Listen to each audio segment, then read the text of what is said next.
आप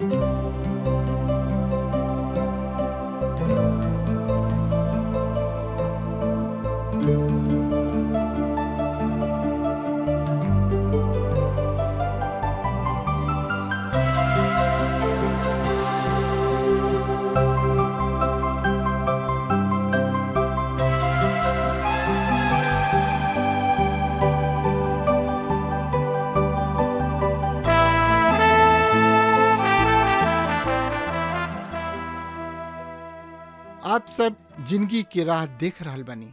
ई एगो सोचल विचारल ढंग से बाइबल की किताबन का अध्ययन हवे।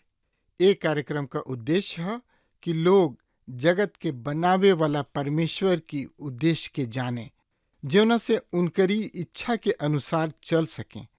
परमेश्वर के लोगन के रूप में हमके आपका और आपकी परिवार का चिंता बा, और हम आप सबके आध्यात्मिक रूप से आगे बढ़े में मार्गदर्शन करतनी। कृपा करके हमारे कार्यक्रम देखी और सुनी, ताकि परमेश्वर आपकी जिंदगी में अथाह आशीष भर देस। वचन अध्ययन से पहले सुनी एगो सुंदर आत्मिक गीत। प्रभु खातिर बदला विचार हो, छोड़ दुनिया जहनवा। प्रभु खातिर बदला विचार हो, छोड़ दुनिया जहनवा। प्रभु खातिर बदला विचार हो, छोड़ दुनिया जहनवा।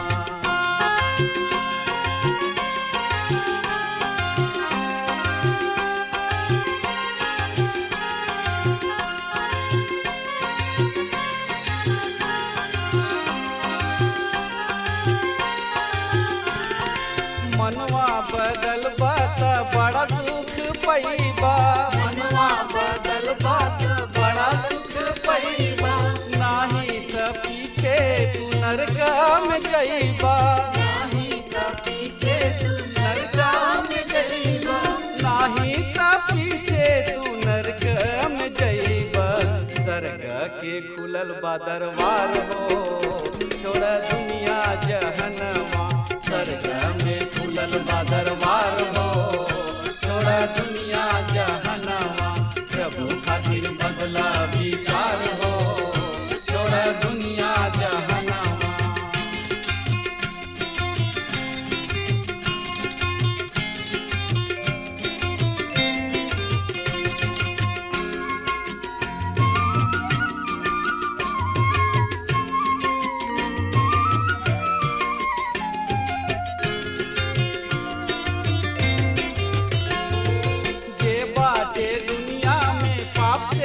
भरल जे बाटे दुनिया में पाप से बाबरल। बिन यीशु नाम के केहू न तरल। बिन यीशु नाम के केहू न तरल। बिन यीशु नाम के केहू न तरल। यीशु नाम से बाटे उद्धार हो, छोड़ दुनिया जहनवा। यीशु नाम से बाटे उद्धार हो, छोड़ दुनिया जहनवा। प्रभु खातिर बदला विचार हो, छोड़ दुनिया जहनवा।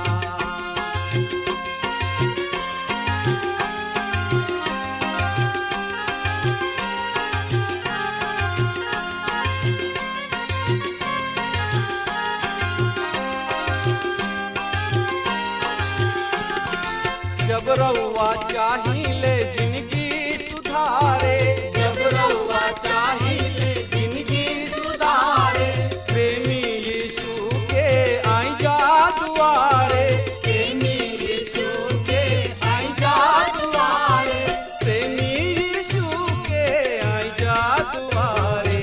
गले से लगई है करिए प्यार हो, छोड़ दुनिया जहनवा। गले से लगई है करिए प्यार हो, छोड़ दुनिया जहनवा। यीशु खातिर बदला विचार हो, छोड़ दुनिया जहनवा। प्रभु खातिर बदला विचार हो, छोड़ दुनिया जहनवा। प्रभु खातिर बदला विचार हो, छोड़ दुनिया जहनवा।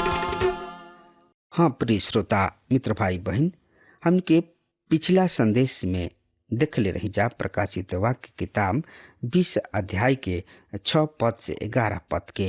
और आज हमने के देखे के प्रकाशित वाक्य किताब 20 अध्याय के 12 से 15 पद के।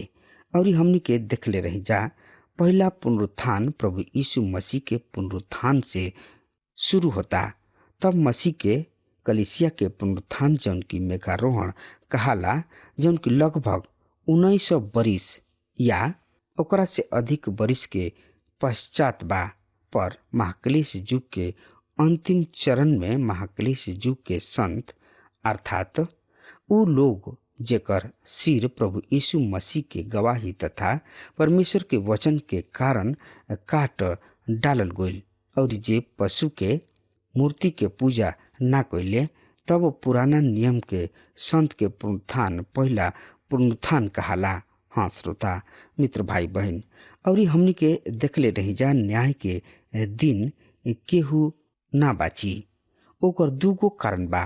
पहिल कारण है न्याय के दिन मोक्ष या उद्धार के दिन ना हो, काहे कि प्रभु यीशु मसीह उजर सिंहासन पर एगो मुक्तिदाता के रूप में ना वरन एगो न्यायाधीश के रूप में बैठल हुई हैं। और ये दूसर का कारण रहे श्रोता मित्र भाई बहन, परमेश्वर के अनुसार कोनो आदमी अपना काम के द्वारा उद्धार प्राप्त नहीं कर सकत। मोक्ष या उद्धार परमेश्वर द्वारा बा। इससे उनकर नाम उद्धारकर्ता अर्थात छोड़ावे वाला परमेश्वर है। और हमनी के देखले रही जा परमेश्वर अपना द्वारा ठहरावल गइल दंड से खुद ही मानव जाति के बचावे वाला परमेश्वर हमें।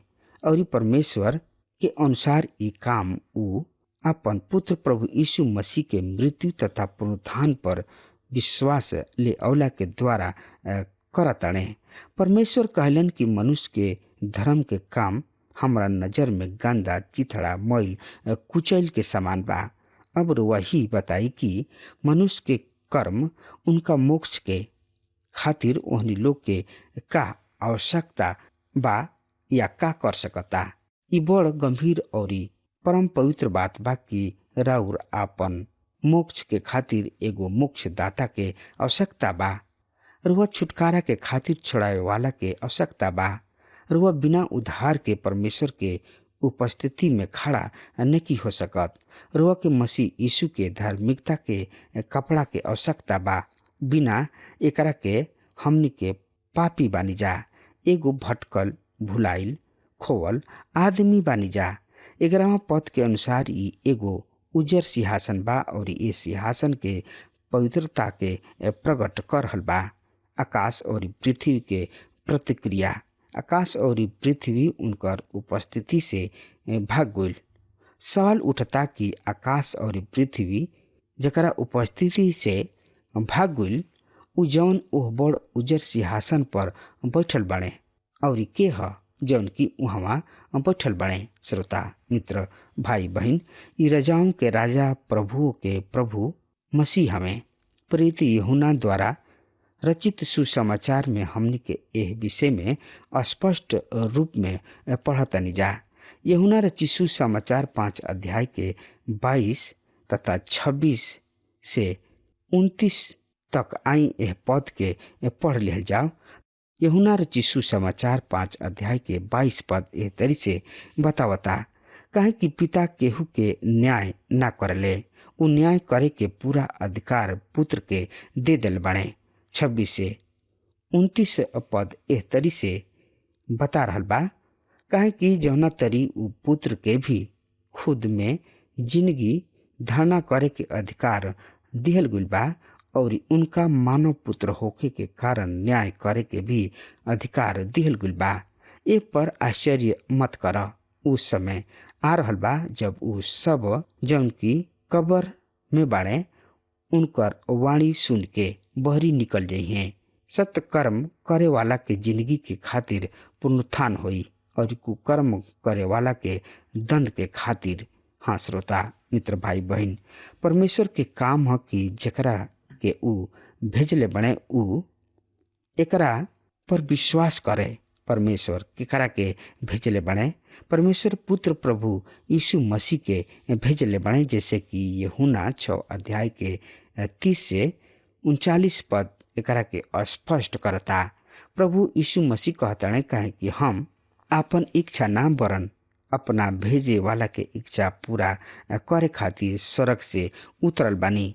जे हमरा के भेजले बाने उनकर इच्छा ई बा कि ऊ सब कुछ जे ऊ हमरा के दिल बाने ओकरा में से कुछ भी ना खोवल यानी कि भुलवाइब, पर अंतिम दिन में ओकरा के जिंदा उठाइब। श्रोता मित्र भाई बहन, हम नहीं जानत कि रुआ के ई बात पसंद आई या ना, पर जौन सत्य बा ओकरा के रुआ तक पहुँचावे में हमरा कोनो संकोच नइखे।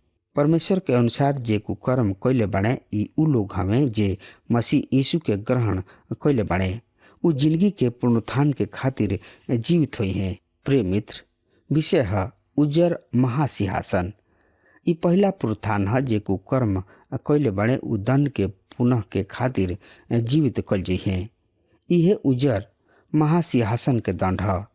प्रकाशित वाक्य किताब 20 अध्याय के 12 और 13 पद एह तरी से बता रहल बा। सुनि ध्यान से। हम छोट बड़ सब मृतक के सिंहासन के सामने खड़ा देखनी। किताब खोलल गइल, तब एगो अन्य किताब अर्थात जिंदगी की किताब खोलल गइल। किताब में लिखल गइल बात के आधार पर मृतक के उनका क्रम के अनुसार न्याय कइल गइल। समुद्र अपना मृतक के पेश कैलस, तब मृत्यु तथा अधलोक अपना मृतक के पेश कैलस। हर एगो के उनका कर्म के अनुसार न्याय कइल गइल। श्रोता मित्र भाई बहन, उज्जर महासिंहासन के सामने राउर न्याय निष्पक्ष हुई। राउर संपूर्ण जिंदगी टेप रिकॉर्डर में टेप बा। प्रभु यीशु मसीह रउरा सामने उ टेप सुने शुरू करी हैं और रुआ ओकरा के सुनल पसंद ना करब। ई राउर वीडियो टेप भी टीवी पर दिखई हैं। का रुआ परमेश्वर के सामने खड़ा होके अपना जिंदगी के टेप देखल सुनल पसंद करब? रुआ सोचत होकब कि राउर जिंदगी परमेश्वर के परीक्षण पर सही उतरी। हम रुआ विषय में नहीं जानत, पर अपना विषय में परमेश्वर के दिल के गहराई से धन्यवाद देतानी कि ऊ हमरा के ऐसा परिस्थिति से मुक्त क दिल बने। हमार उजर सिंहासन के सामना नहीं करे के। हम परमेश्वर के महान अनुग्रह के खातिर अपना दिल से धन्यवाद देतानी, काहे कि विश्वास द्वारा अनुग्रह ही तोहार उद्धार भइल बा। ई तोहरा द्वारा ना, वरन ई परमेश्वर के वरदान ह। इफिसियो 2 अध्याय के 8 पद। उद्धार कर्म से नहीं खे, उद्धार के मूल्य ह जकरा के प्रभु यीशु मसीह समस्त मानव जाति के ओर से अपन देह में चुकौले बने। उ पापी मानव के ऐसन प्रायश्चित बा जौना के परमेश्वर स्वीकार कैले और ओकरा से संतुष्ट भइले। ऐसे अब मोक्ष काम से ना, वरन मसीह यीशु पर विश्वास से ले अवला के द्वारा अनुग्रह से पापी के उद्धार भइल बा। यहाँ 12वां पद में मृतक के दूगो वर्ग में रखल गइल बा, छोट तथा बड़, पर उ सब परमेश्वर से भटकल दूर बाड़े। ऐसे निसंदेह ओकरा में से केहू के भी न्याय की किताब में लिखल गइल नइखे। पाप के अर्थ मृत्यु, मोक्ष के अर्थ जिंदगी। उ सब अपन मन अपना पाप के ओर से फेर के परमेश्वर के ओर ना लगौले कि उनकर उद्धार हो जाओ। प्रभु यीशु मसीह जब एह पृथ्वी पर मनुष्य के बीच रहत रहन, ओ समय उ कहले कि तू हमरा किने आवे ना चाहला कि तोहरा के जिंदगी मिले। संसार जिंदगी के खातिर प्रभु यीशु मसीह के पास आवे ना चाहला, काहे कि उनका प्रभु यीशु मसीह पर संदेह बा। उसे उनका महान कार्य पर विश्वास नहीं खे। अंधकार के ज्योति से घबरा ले, व्याकुल हो के अंधकार ही के लोग खोज कर ले।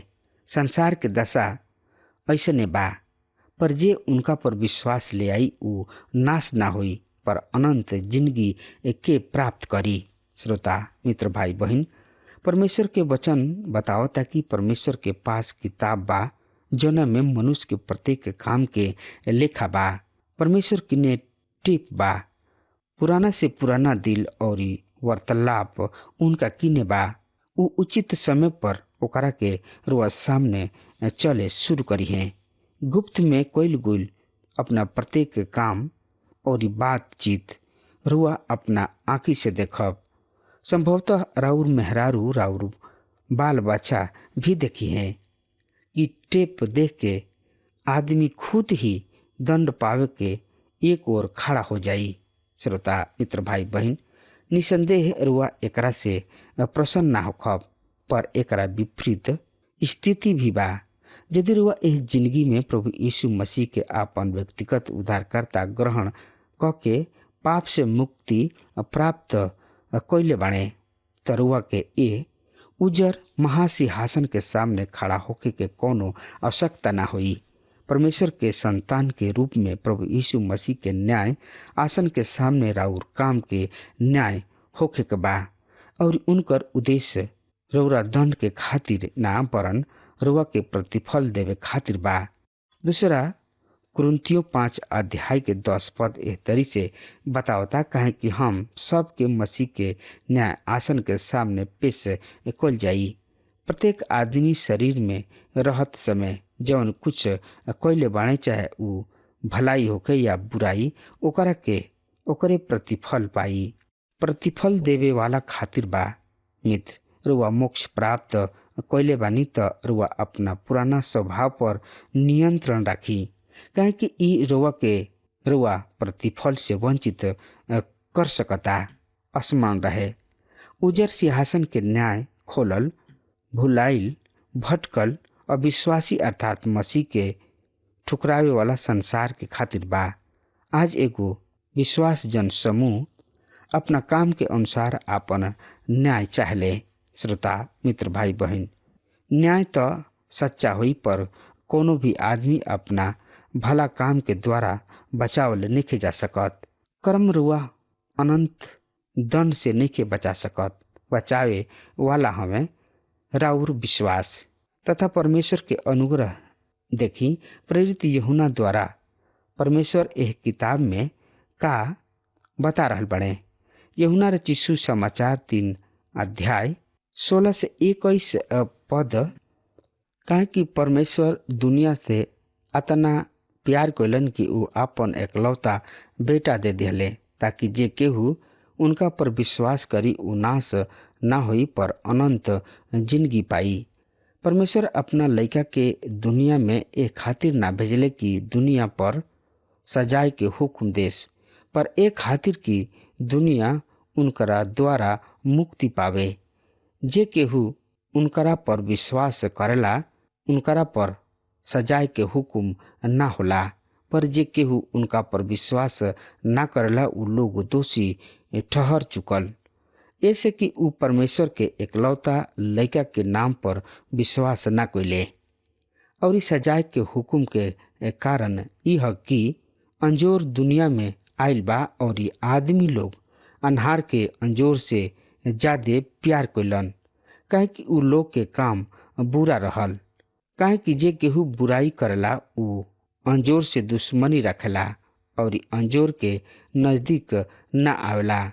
ऐसा ना होके कि उनकरा काम पर दोष लगावल जाए।